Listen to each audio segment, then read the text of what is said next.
আমার নাম সীমা। কয়েক বছর আগে আমার বিয়ে হয় অমিতের সঙ্গে। এটা ছিল অমিতের দ্বিতীয় বিয়ে। তার প্রথম স্ত্রীর মৃত্যু হয়েছিল কোনো এক অসুখে। অমিতের প্রথম স্ত্রীতে এসেছিলাম। তখন মেয়ে আছে, নাম রিয়া। আমি যখন এই বাড়িতে এসেছিলাম তখন রিয়ার বয়স ছিল ১৫। এখন আমাদের বিয়ের ৭ বছর হয়ে গেছে। রিয়া এখন ২২ বছরের হয়েছে। আর কিছুদিন আগেই তার বিয়ে হয়ে গেছে। রিয়ার বিয়ে করিয়ে দিয়ে আমার স্বামী আগের মতোই আমাকে গ্রামে রেখে শহরে চলে গিয়েছিল।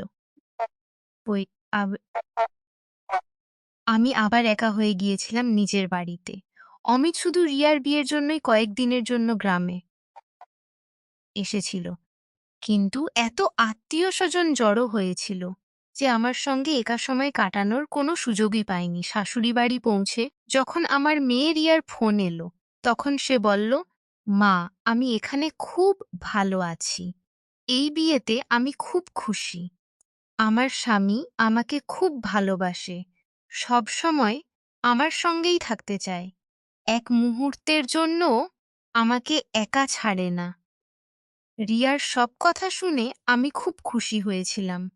অন্তত আমার মেয়ে একটা ভালো ঘর পেয়েছে, কারণ তার বিয়ের জন্য আমরা আমাদের জমি পর্যন্ত বন্ধক রেখেছিলাম। এখন আমাদের মাথায় অনেক ঋণ চেপে বসেছে। আমার স্বামী বলে সে শহরে কাজ করে ধীরে ধীরে এই ঋণ শোধ করে দেবে। আমি যখন বিয়ে করে এই বাড়িতে এসেছিলাম তখন রিয়া খুব ছোট ছিল। সেই কারণেই অমিত দ্বিতীয় বিয়ে করেছিল, যাতে রিয়া মায়ের স্নেহ পায়। আমি সেই মাহিন মেয়েটিকে নিজের মেয়ের মতো করেই বড় করেছি। তাকে অনেক ভালোবেসেছি। কখনের কাছ থেকেও আমি অনেক ভালোবাসা পেয়েছিলাম। কিন্তু বিয়ের প্রথম রাতে অমিত আমাকে যা বলেছিল তা শুনে আমার চোখে জল এসে গিয়েছিল। আমি ভাবতেই পারিনি যে বিয়ের প্রথম রাতেই আমার স্বামী আমাকে এমন কথা বলবে। সে বলেছিল সে তার প্রথম স্ত্রীকে খুব ভালোবাসতো। সে এই দ্বিতীয় বিয়ে করতেও চায়নি, কিন্তু তার মা তাকে অনেক চাপ দিয়েছিল। সেই কারণেই থেকে প্রথম স্ত্রীর মৃত্যুর পর থেকে আমার স্বামী শহরেই থাকত, আর সেখানেই কাজ করত। সব কাজ আর ক্ষেত খামার দেখত আমার শাশুড়ি শ্বশুর। যখনই ছুটি পেত সে আমার কাছে শ্বশুর যখনই ছুটি পেত সে আমার কাছে চলে আসতো। কিন্তু যখন চলে যেত তখন আমি একা একা রাত কাটাতাম আর তার ভালোবাসার জন্য হাহাকার করতাম। বিয়ের ১ বছর পরেই আমি গর্ভবতী হয়েছিলাম আর আমার এক ছেলে হয়। যখন স্বামী ছাড়া আমার মন ভরত না, তখন আমি তাকে বলতাম, আমাকেও শহরে নিয়ে চলো, আমি তোমার সঙ্গে থাকতে চাই, এভাবে ভালো লাগে না। কিন্তু সে বলতো, আমি শহরে এতগুলো লোকের খরচ চালাতে পারবো না, তাই তুমি ছেলে মেয়ে নিয়ে গ্রামেই থাকো, যাতে তাদের পড়াশোনা গ্রামেই হয়। প্রতি মাসে আমার স্বামী আসত ঠিকই, কিন্তু কয়েকদিন থেকে আবার চলে যেত। এভাবেই আমার যৌবন ধীরে ধীরে একাকিত্বে কেটে গিয়েছিল। এখন আমার বয়স ৩৫। রিয়ার বিয়ের কয়েকদিন পরেই আমার স্বামী আমাকে ফোন করে বলল, সীমা, একটা বড় বিপদ এসেছে। আমার চাকরি চলে গেছে, কোথাও কাজ পাচ্ছি না। আমি বললাম, তুমি গ্রামেই চলে এসো আর চাষবাস দেখো। কিন্তু সে বলল, সীমা, আমাদের উপর অনেক ঋণ হয়ে গেছে। আমি যদি শহরে কাজ না করি তাহলে এই ঋণ কিভাবে শোধ করব? আর তখন তো ক্ষেতও আমাদের হাত থেকে চলে যাবে। আমি বললাম, এখন তো রিয়ার বিয়েও হয়ে গেছে, কেননা আমিও শহরে চলে যাই আর কাজে তোমার সাহায্য করি। শহরের লোকদের তো কাজের লোকের খুব দরকার হয়, আর আমি রান্না আর বাসন মাজার কাজ খুব ভালো করে পারি। আমার স্বামী একটু ভেবে বলল, ঠিক আছে, যদি তোমার এই সব কাজে অসুবিধা না হয় তাহলে চলে এসো, কারণ এখন আমাদের আর কোনো রাস্তা নেই, আমাদের ক্ষেত বাঁচাতে হবে। ছেলেকে শাশুড়ি শ্বশুরের কাছে রেখে আমি শহরের দিকে রওনা দিলাম। টাকার প্রয়োজন দেখে আমার শাশুড়ি শ্বশুরও আমাকে শহরে যেতে অনুমতি দিয়েছিল। আমার মনে হয়েছিল অনেক বছর পরে এখন আমার মনের ইচ্ছা পূরণ হবে। এত বছর ধরে আমি স্বামীর ভালোবাসার জন্য তৃষ্ণার্ত হয়ে আছি। এখন সেই ভালোবাসা পাবো। স্বামীর কাছে পৌঁছলে সে আমাকে দেখে খুব খুশি হয়েছিল। আমি জানি সেও একা একা রাত কাটায়। শহরে পৌঁছে কয়েকদিনের মধ্যেই আমি দুটো বাড়িতে কাজ পেয়ে গেলাম। আমি ভেবেছিলাম আরও কয়েকটা বাড়ির কাজ পেলে ভালো টাকা আসবে।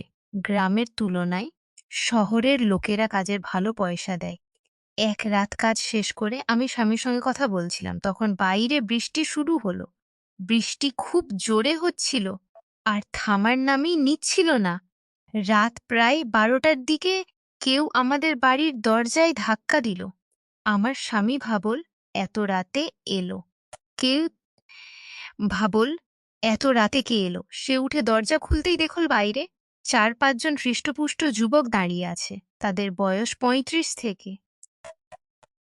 40-এর মধ্যে হবে। আমার স্বামী তাদের সঙ্গে কথা বলতে শুরু করল। আমি আমার বেডরুমে চলে এলাম। আমি ভাবছিলাম এরা আসলে কারা আর এভাবে আমাদের বাড়িতে কেন এসেছে। কিছুক্ষণ পর আমার স্বামী ঘরে এসে বলল, বাইরে 4 জন পথিক এসেছে। বৃষ্টির কারণে তারা খারাপভাবে আটকে পড়েছে। তারা এক রাতের জন্য আমাদের বাড়িতে আ- আ- আশ্রয় চাইছে। আমার তাদের উপর দয়া হলো। আমি বললাম, আমাদের বাড়িতে একটাই অতিথিই থাকতে হবে। আমার কানে বিশ্বাসই হচ্ছিল না যে আমার স্বামী 4 জন অজানা লোককে এভাবে বাড়িতে থাকতে দিচ্ছে। সে সত্যিই খুব সরল আর লোকের উপর তাড়াতাড়ি বিশ্বাস করে ফেলে। তবে এটাও হতে পারে যে সত্যিই বৃষ্টির কারণে তারা বাধ্য হয়েছে। তাছাড়া আমাদের এই বাড়িতে এমন কোনো দামি জিনিসও নেই যে চুরি করতে আসবে। আমার স্বামী বলল, এরা খুব ক্ষুধার্ত। তুমি এদের জন্য কিছু খেতে তৈরি করে দেবে। আমি সারাদিন সব বাড়ির কাজ করে খুব ক্লান্ত হয়ে পড়েছিলাম। তবুও স্বামীর কথা মেনে রান্নাঘরে গিয়ে রান্না করতে লাগলাম। যখন আমি খাবার তৈরি করে তাদের দিতে এলাম, তখন দেখলাম 4 জন আমার দিকে অদ্ভুতভাবে তাকিয়ে আছে। আমি তখন একটা লাল ম্যাক্সি পরেছিলাম, পরেছিলাম, যাতে আমার গড়ন স্পষ্ট দেখা যাচ্ছিল। তাদের দেখে আমার খুব অদ্ভুত লাগছিল। কারণ আগে কখনো কোনো পুরুষ আমাকে এভাবে দেখেনি, যেভাবে তারা আমাকে দেখছিল। আমার স্বামী আমাকে স্ত্রী হিসেবে মানে ঠিকই, কিন্তু সে তার প্রথম স্ত্রীকে অপরিসীম ভালোবাসত। তার প্রথম স্ত্রীর নাম ছিল পলক। সে অমিতের ছেলেবেলার প্রেমিকা ছিল। একসঙ্গে থাকতে থাকতে দুজনের মধ্যে ভালোবাসাও হয়ে গিয়েছিল। পুরো গ্রাম এটা জানত, কারণ তারা দুজনে প্রায়ই ক্ষেতের মাঝে ঘুয়ে গিয়েছিল। পুরো গ্রাম ধীরে ধীরে পলক যখন যুবতী হতে শুরু করল, তখন তার বাবা তাকে অমিতের সঙ্গে মিশতে দিত না। সে বলত, এখন তুমি বড় হয়েছ, এভাবে অমিতের সঙ্গে ঘুরলে তোমার বিয়ে কে করবে। কিন্তু কিছুদিন পর যখন অমিত আর তার পরিবার পলকের বাড়িতে সম্পর্ক নিয়ে গেল, তখন সবাই রাজি হয়ে গেল আর তাদের দুজনের বিয়ে হয়ে গেল। 1 বছর পর তাদের এক মেয়েও হয়। কিন্তু কয়েক মাস পর পলক অসুস্থ হয়ে মারা যায়। আমার স্বামী তার মৃত্যু থেকে উঠে দাঁড়াতে পারেনি। সে আমাকে বলতো, আমি তোমাকে স্ত্রীর অধিকার দেব, কিন্তু কখনো ভালোবাসতে পারবো না। কখনো কখনো আমার স্বামীর উপর খুব রাগ হতো। শুধু একটা মেয়েকে বড় করার জন্য সে আমার জীবন নষ্ট করে দিল কেন। আমিও তো একজন নারী, আমারও ভালোবাসার দরকার। আমারও এমন একজন পুরুষ দরকার ছিল যে আমাকে মন থেকে চায়। আমার স্বামী তো শুধু আমাকে একটা দায়িত্ব হিসেবেই দেখে। কিন্তু আজ প্রথমবার কোনো পুরুষ আমাকে এভাবে দেখছে, তাও একজন নয়, 4 জন। আমার মাথায় অদ্ভুত অদ্ভুত চিন্তা চলে এলাম। আমার খাবার দিয়েই ভিতরে নিজের ঘরে চলে এলাম। তারা শরাবের বোতল কি মেরে দেখলাম, তারা শরাবের বোতল বের করেছে। বেশ দামি শরাব। আমার স্বামীও খুব খুশিতে পান করতে লাগল। যখন অনেকক্ষণ পর আমার স্বামী ঘুমোতে এলো, তখন সে নেশায় পুরোপুরি হুঁশ হারিয়ে ফেলেছিল। আমি কোনোমতে তাকে সামলে শুইয়ে দিলাম। ভয়ে ভয়ে আমি ঘর থেকে বেরিয়ে তাদের বললাম, আমি আপনাদের ব্যবস্থা ভিতরের ঘরে করে দিয়েছি। সেই ৪ জন অদ্ভুত চোখে আমাকে তাকিয়ে দেখছিল, কারণ তারাও নেশায় ছিল।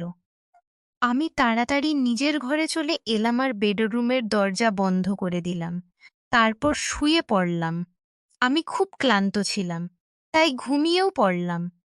কিন্তু অর্ধরাত্রিতে পাশের ঘর থেকে জোরে জোরে আওয়াজ আসতে লাগল। ভয়ে আমার ঘুম ভেঙে গেল।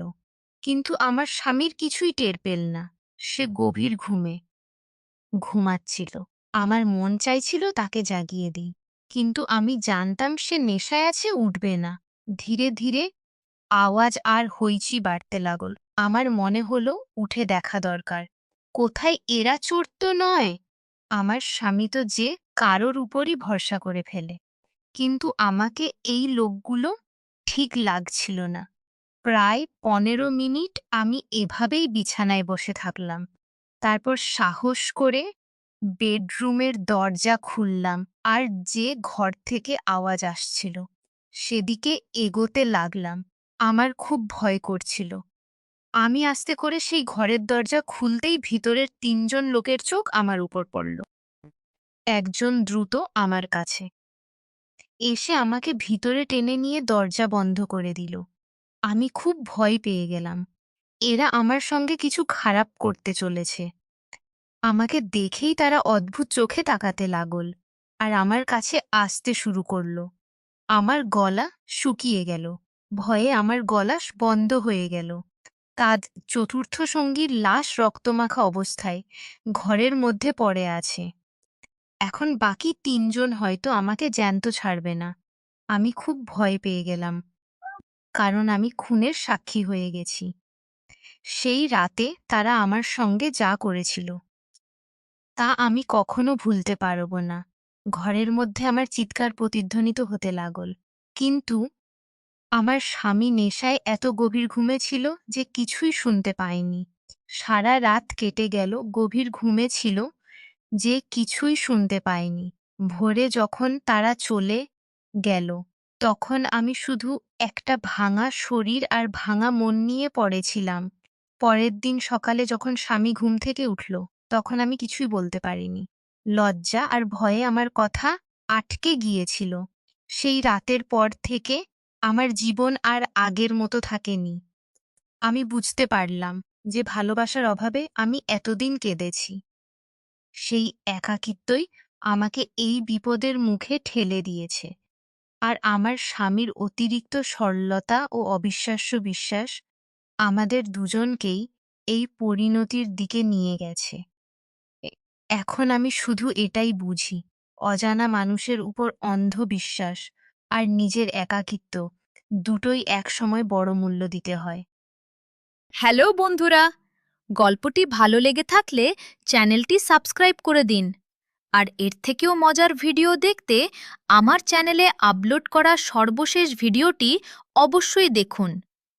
আশা করি ভিডিওটি আপনাদের খুব ভালো লাগবে।